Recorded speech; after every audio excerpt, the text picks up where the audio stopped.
नमस्कार दोस्तों, स्वागत है आपका लीगल इन्फो एंड नॉलेज पर। आज के वीडियो में हम बात करेंगे नेशनल सीड्स कॉरपोरेशन लिमिटेड के द्वारा निकाले गए रिक्रूटमेंट नोटिफिकेशन के बारे में। इस समय आप अपनी स्क्रीन पर नेशनल सीड्स कॉरपोरेशन लिमिटेड की ऑफिशियल वेबसाइट को देख सकते हैं, जो कि है indiaseeds.com।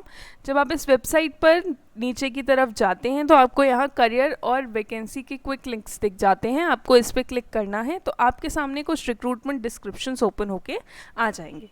आपको इस पहले एडवर्टीजमेंट पे क्लिक हियर टू डाउनलोड पे क्लिक करना है। आपके सामने पूरा नोटिफिकेशन ओपन हो जाएगा। इस समय आप अपनी स्क्रीन पर इस ऑफिशियल नोटिफिकेशन को देख सकते हैं। ये निकाला गया है नेशनल सीड्स कॉरपोरेशन लिमिटेड का एम्प्लॉयमेंट नोटिस है, जिसके तहत यहाँ पर वैकेंसीज़ की डिटेल्स दे रखे हैं। यहाँ पे जूनियर ऑफिसर फर्स्ट लीगल की भी वैकेंसी निकाली गई है। अगर टोटल नंबर ऑफ वैकेंसी की बात करूँ तो वो है 4 और अनरिजर्व की हैं 2 और EWS की 1 और OBC NCL की भी है 1 वैकेंसी। इसके बाद में जब हम इस नोटिफिकेशन में और आगे बढ़ते हैं तो एसेंशियल क्वालिफिकेशन और एक्सपीरियंस देख लेते हैं। जूनियर ऑफिसर लीगल के लिए एसेंशियल क्वालिफिकेशन में बोल दिया गया है प्रोफेशनल डिग्री लॉ में होनी चाहिए, 1 ईयर एक्सपीरियंस होना चाहिए of handling legal matters in a reputed organization or with experienced advocate। साथ ही knowledge of computer MS office desirable है।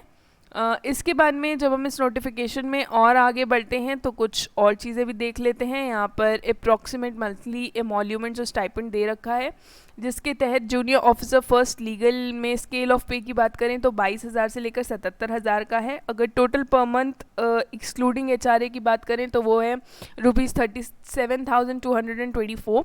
आपको आपकी स्क्रीन पर स्केल ऑफ पे, बेसिक पे, DA और पर्क्स और टोटल सब आपको दिख रहा है, आप एक बार देख सकते हैं। इसके बाद में एज लिमिट की बात कर लेते हैं तो जूनियर ऑफिसर फर्स्ट लीगल के लिए एज लिमिट दे रखी है, साथ ही कैटेगरी वाइज रिलैक्सेशन दे रखा है।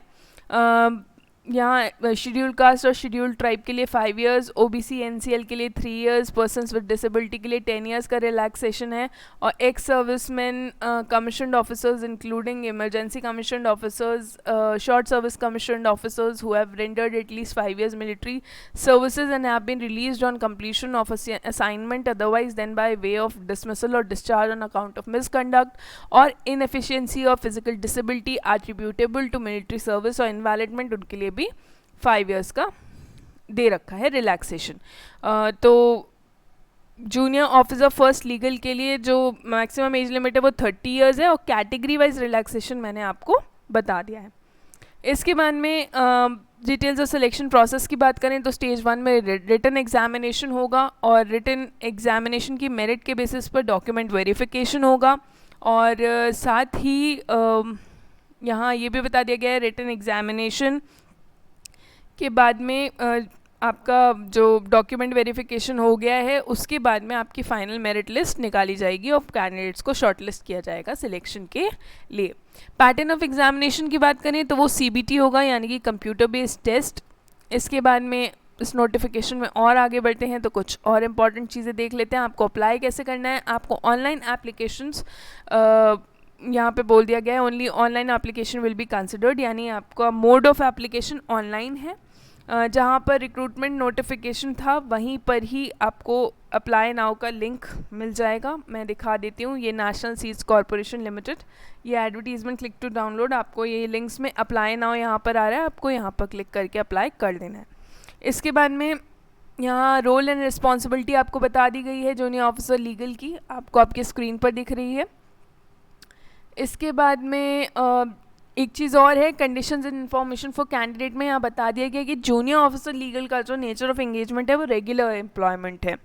इसके बाद में आपका कुछ और चीज़ें भी दे रखी हैं, वो भी हम देख लेते हैं। आपको क्या क्या एप्लीकेशन फ़ी होगी, साथ ही किस डेट तक आप अप्लाई कर सकते हैं। आप एक बार इस वेबसाइट पर जाकर इस पूरे नोटिफिकेशन को डाउनलोड करके अच्छे से पढ़ लें।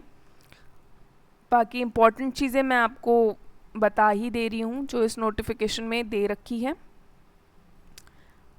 यहाँ पर एप्लीकेशन फ़ी की बात करें तो यहाँ ये दे रखा है कि नॉन रिफंडेबल फ़ी होगी of ₹500 plus GST on ₹500 plus processing fee and payment gateway charges on actual is applicable for unreserved category EWS OBC ex serviceman.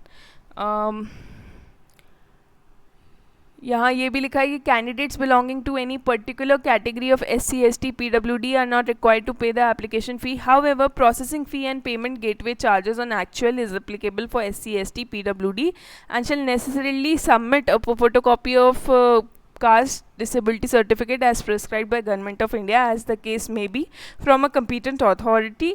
Before applying, a candidate must see the process of filling of online application as well as instructions related to payment process of fee. तो ये कुछ और important चीज़ें हुई. इसके बाद में कुछ इम्पॉर्टेंट डेट्स देख लेते हैं.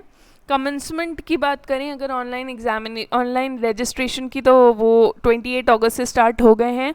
कब तक आप अप्लाई कर सकते हैं? आप इस रिक्रूटमेंट के लिए आप ऑनलाइन एप्लीकेशन 25 सितंबर तक सबमिट कर सकते हैं. CBT की डेट भी बता दी गई है कि कब कंडक्ट होगा. वो 10 अक्टूबर को कंडक्ट कराया जाएगा. टेंटेटिव है अभी ये. All candidates are advise to regularly check the NSC's official website, जो कि है www.indiaseeds.com.